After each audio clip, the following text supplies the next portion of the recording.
I joined the army in 2012 at a border town in the north. Our company made coastal recruits read the newspaper aloud daily for 3 months. When Darbin was assigned to me, I never imagined this thin, dark kid from Fujian would end up so bound to my life. He grew up by the sea. His father died when a storm capsized his boat. His mother raised 4 children alone, selling fish at the docks. Sharp, hardworking, unlucky, we became brothers. His accent mangled Mandarin. I corrected him until he hid in the storage room practicing against the wall. 3 months later, his Mandarin was smooth. That was when our bond truly formed. His biggest wish, his mother never touching those ice-soaked crates that cracked her hands every winter. When our service ended, he returned to Fujian. I went to Guangzhou, and we drifted apart. In spring 2017, I did cross-border e-commerce, clearing 60,000 a month. Out of nowhere, he flew in from Xiamen to see me. He'd been in seafood wholesale. The market turned, and he lost money. Brother, I'm not here to cry poverty. I can't figure out why some people make money and others work themselves to the bone. The day he left, he stubbed out his cigarette by the river. Brother, you wait. I'll find a way to surpass you, whatever it takes. Fine, I'll wait. Half a year later, he made me sit up, messaging about cryptocurrency. I knew nothing about it, told him to practice on a paper account first. He mumbled, already decided, not asking, telling me. At the end of 2017, he called. His principal had multiplied tenfold, but his selling timing was impossibly precise, right at the peak. When the crash hit in 2018, every crypto friend I knew lost their shirt. He got out clean. I asked if a mastermind was behind him. After that, he messaged every few days. Balance screenshots climbing so fast my heart raced. Brother, see? That's vision. I said, that's not vision. That's fate. Even fate has to be handed to you by someone. In early 2019, all in on blockchain. Brother, this is my last chance. If this doesn't work, I might suffer the backlash. I took a backlash for business losses until he came clean, and I learned it was something that could kill you. He'd gone to Thailand and gotten something, not an amulet. A complete fetus preserved in formaldehyde, sealed in a glass jar. Through the murky liquid you could make out the curled shape. Fed monthly with blood pricked from his fingertip. If it warded off a disaster, he must also prick his index cuticle. My back tensed. How did he know the thing was helping? His analogy. Lose 10,000 yuan, and it gets it back in ways you can't fathom. Once or twice is coincidence. After 8 or 10 times, you're certain something invisible is working. In the crypto days, it had warded off a dozen disasters. His quota was nearly spent. He asked me to come along. If it seemed right, I could get one too. Watching him rake in money, I'd be lying if I said I wasn't envious. Without much hesitation, I flew out with him. In Chiang Mai, he led me through alleys to a lane in the old town. The house was stifling even at noon. Black cloth over the windows, a dim bulb in the rafters. The master was thin as a bamboo pole, grime under his nails, voice hoarse, but his eyes were frighteningly bright. What got me was the rack beside him, row after row of jars. Small jars hid a vague blur, bigger ones curled half-formed silhouettes, the biggest complete ones. Eyes closed, still as sleep, soaking in murky liquid. Every jar seemed to stare at me. My stomach churned, my palms slick. When the master performed the ritual, I hid outside the door. The smell through the crack, medicine mixed with something unnameable, I still remember it.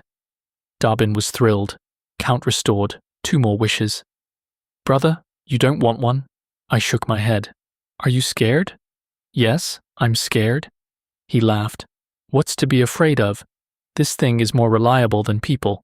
You feed it a mouthful, it shields you from disaster. I had a vague sense he had reliable backwards. Back in China, he wanted to pull me into the hottest projects. I turned down everyone. What I saw in Chiang Mai had doused my greed. That sort of thing ends badly. Trading life for money wasn't a deal I could make. I urged him to quit. He agreed readily and promptly forgot. After that, I kept my distance. Not that I didn't value our brotherhood. I was afraid he'd drag me down and more afraid I might entertain the same thought. He noticed. A few times he seemed about to speak, then sighed. The turning point. The end of 2019. Darbin forgot to feed it that month. He'd warded off a disaster and should have pricked his index cuticle, but the projects were busy, the drinking heavy, and he forgot. From that day, nightmares every night, dazed and hollow by day. He made up the offering. Nothing. That night he jolted upright at the memory, terrified. Hands shaking, the needle took 3 tries. Blood dripped into the jar. The liquid rippled once, then went still. For the first time, he felt the thing inside staring back.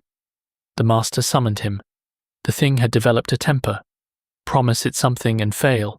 It gets angry. The bigger the wish, the crueler the flip. From now on, every offering had to double. But Darbin lived high, tens of millions, engagements daily, flying everywhere. Bleeding on schedule was harder than killing him. He ran off traveling again. Forget double, even basic feeding was patchy. Then things went wrong. Unexplained fevers, fine by day, spiking at night. Medicine useless, gone by dawn. The nightmares escalated. He'd pinch himself awake until it hurt, only to wake into another dream.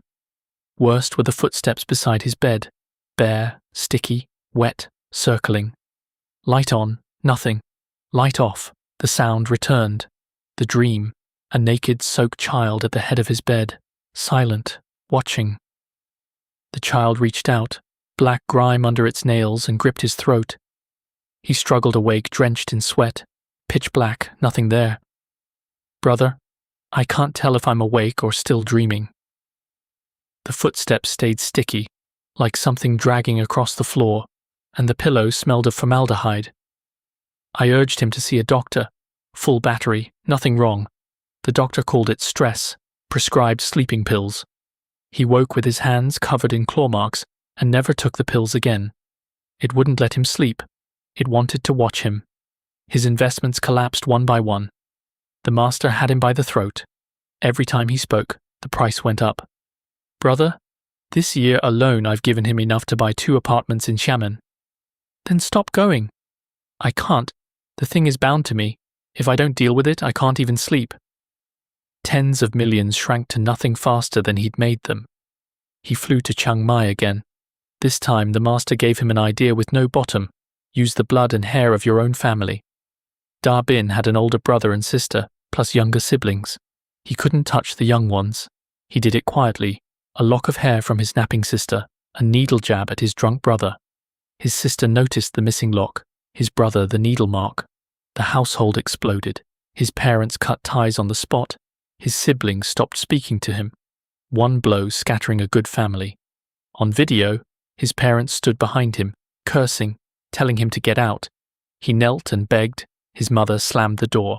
He squatted downstairs till late, then messaged me, Brother, now I truly haven't thing left. I couldn't type back for a long time. I told him to find somewhere and I'd transfer money. He said no need. He still had a little. What I didn't know, even that little, was almost gone. The face on screen? I almost didn't recognize it. Not exhaustion. His whole face sagged, brow bones, eyelids, mouth corners drooping, deeply unnatural. The scariest part, both eyebrows had gone white from the outer ends. His skin wasn't ordinary aging, grey, dull, like a badly scabbed wound, radiating death. He said, Brother, I think I've been set up. He couldn't explain, only that the master's price rose every time he'd sunk who knows how much, and the thing was fiercer than ever. He suspected that from the start he'd been fattened for the slaughter, and even the jar was part of the trap. He decided to go to Chiang Mai one last time to end it, or accept his fate. I'd booked a flight to go with him. I couldn't watch him walk into the fire alone. Then, the day before departure, a typhoon hit Guangzhou, cancelling every flight. He said it was fine, he'd go alone. And then, he vanished. Calls wouldn't connect, messages unanswered, every app dead. 2 weeks, a month, half a year. I asked every contact I'd. No one had seen him. A living man, evaporated like he'd never existed. Years have passed, still no news. His mother fell ill and died about a year after he vanished, murmuring his name to the end. No one dared tell her the truth, only that he'd gone abroad and would be back soon. Even they didn't believe it. To this day, I don't know if Darbin is alive or dead. Every time I think of that row of jars in Chiang Mai, or that sagging face on the screen, a chill runs down my spine. What terrifies me, if I hadn't held out against temptation, if I'd gotten one too, would the man who vanished have been me? At a reunion, someone brought up Darbin, the kid who'd done better than anyone, suddenly gone quiet. I held my glass and said nothing. Someone asked, "Weren't you two the closest?" I said, "He's probably gone somewhere we can't reach." Everyone laughed, figuring I was drunk,